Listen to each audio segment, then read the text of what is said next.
esteja convosco. Ele está no meio de nós. Proclamação do Evangelho de Jesus Cristo, segundo Marcos. Glória a vós, Senhor.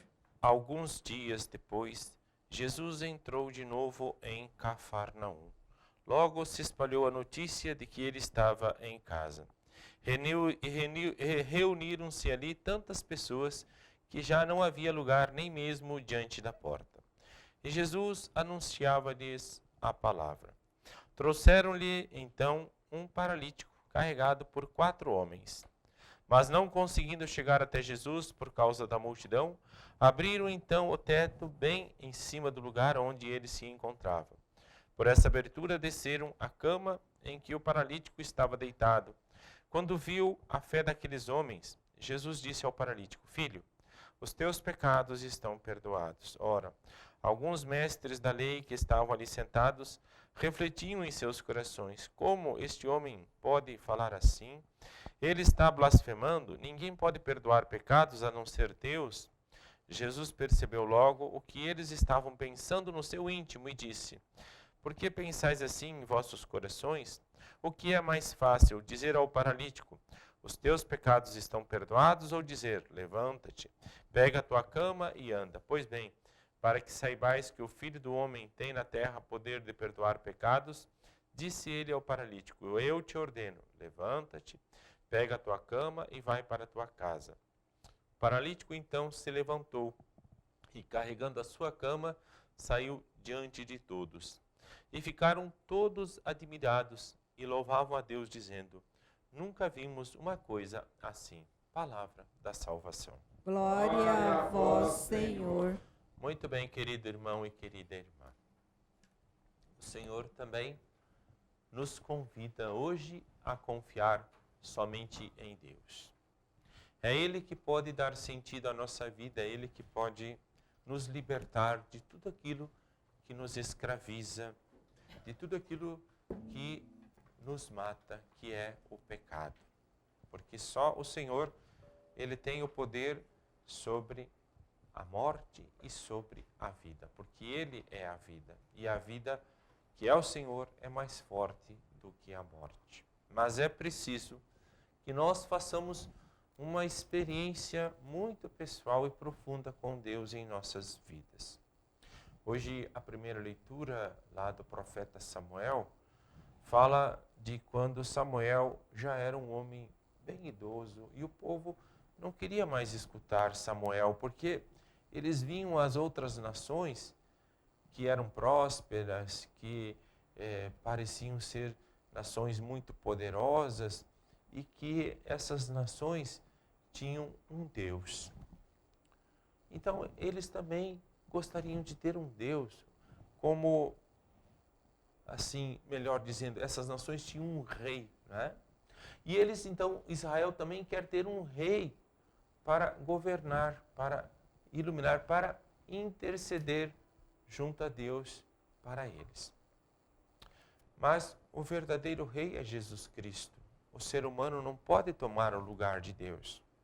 E Samuel está muito triste com isso e Deus fala para ele: olha, você vai lá e diga para o povo, se vocês querem um rei, muito bem, vocês elejam um rei, mas saibam que vocês irão pagar as consequências das vossas atitudes. E será muito caro para manter um rei e todo o seu aparato, né? Todas aquelas pessoas que precisam ali estar em volta do rei para poder sustentar as mordomias e as exigências de que um rei muitas vezes quer ter e precisa ter na sua vida para, assim, né, mostrar ao mundo que ele é poderoso, de que ele é soberano, de que ele tem o poder. Um pouquinho do que, infelizmente, os nossos políticos, muitos deles, não todos, né? O que o nosso Congresso, o nosso Senado, o nosso Supremo Tribunal está fazendo com o nosso país. Um pouquinho. Muito bem. O Senhor diz a Samuel: não se preocupe. Se eles querem um rei, se eles acham que podem, né, me destronar, deixa que eles façam isso, porque eles irão conhecer o sofrimento e a escravidão e a consequência disso, a morte. E é isso que o Senhor também alerta a cada um de nós. Quando nós tiramos Deus do nosso coração, quando Deus já não é mais o foco, quando não é mais o objetivo, ou quando queremos usar Deus para fazer a nossa vontade, para que nós possamos realizar os nossos sonhos, os nossos projetos, nós acabamos nos frustrando. Acabamos, em vez de encontrar a vida, nos encontramos com a morte. Então, o que nós precisamos fazer é rezar, confiar e pedir a Deus que nos ajude a que nós possamos confiar, né? E vivermos neste mundo como se nós não fôssemos deste mundo, porque somos passageiros. Temos que viver aqui despojados, desapegados, vivermos aqui na humildade, na simplicidade, procurar muitas vezes até mesmo a solidão, assim como fez Santo Antão, que abandonou todas as riquezas, todo o dinheiro, toda a pompa, toda a fama para ir ao deserto. O deserto significa lugar de encontro com Deus. E o homem, para escutar a Deus, muitas vezes precisa estar no deserto. Pode até viver numa grande metrópole, mas deve se retirar dos seus sentimentos, pensamentos, fantasias, projetos e planos, para que ali possa reinar o Senhor. E aí hoje, Jesus no Evangelho, ele está lá, né, em sua casa, provavelmente lá na casa de Pedro, né, está lá curando as pessoas, anunciando a palavra de Deus, e aí de repente, né, chega um homem, né, carregado por 4 amigos, né, provavelmente seus parentes, seus irmãos, seus primos, porque este homem era paralítico e não tinha como chegar até Jesus porque havia uma multidão muito grande. Muitas vezes, né, nós também damos desculpa para não ir na igreja. Eu tinha uma festinha, eu tinha um compromisso lá na fazenda, eu estava muito ocupado. Mas olha só, estes homens, né, pegaram aquele paralítico e fizeram um furo, um buraco, né, fizeram uma abertura no teto, aonde introduziram este irmão para estar diante de Jesus. Quer dizer, nós não podemos medir esforços. Nada pode nos separar do amor de Deus quando a gente quer realmente seguir Jesus. Nem os problemas, nem as dificuldades, nem as doenças, nem pessoas, nem lugares, nem a falta de tempo, né, nem as preocupações devem tirar o lugar de Deus em nossas vidas. O nosso coração é o trono do Senhor, é a casa de Deus, é o lugar aonde Ele quer habitar. E aí Jesus fica impressionado, né, com a fé daqueles homens. E muitas vezes no Evangelho, né, Jesus, quando ele faz uma cura, um milagre, ele diz assim: a tua fé te salvou. Aqui é importante nós, hoje, né, nos questionar como está a nossa fé. Quais são nossas expectativas para 2020? Dinheiro, trabalho, sucesso. Quais são nossas preocupações? É a vida eterna? É Deus? Se for isto, temos que nos despojar do homem velho, do homem das concupiscências, do homem da carne, do homem do pecado, do apego às coisas materiais, para que reine Deus em nossas vidas. E aí então, Jesus, né, diz àquele irmão lá que estava paralítico: os teus pecados estão perdoados.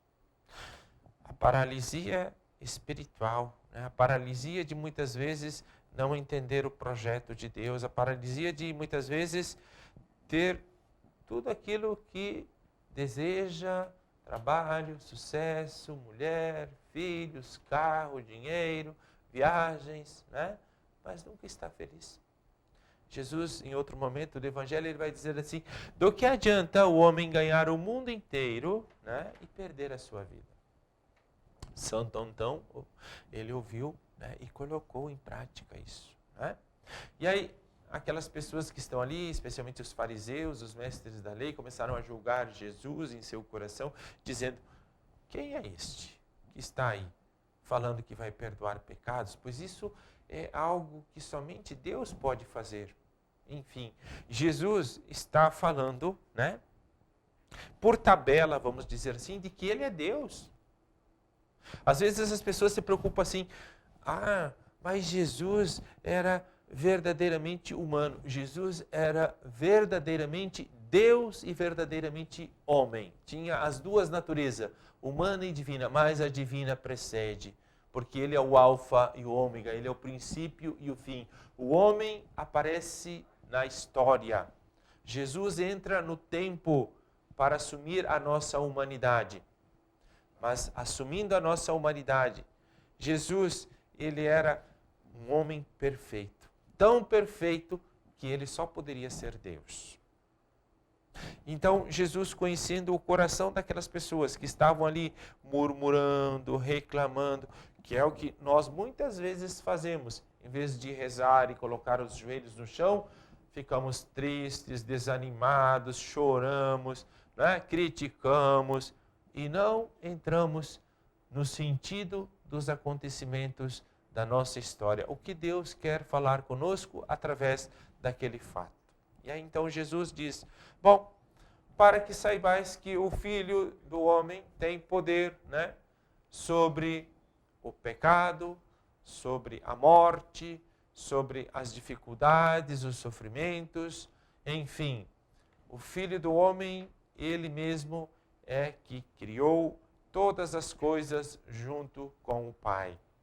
Tudo foi criado por Ele, para Ele, e sem Ele nada foi feito. Então, o que acontece?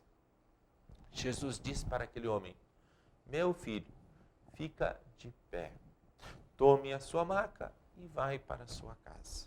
Quando nós somos humildes, reconhecemos as nossas faltas, os nossos pecados, nós profundamente nos arrependemos e desejamos ardentemente começar uma vida nova, não é?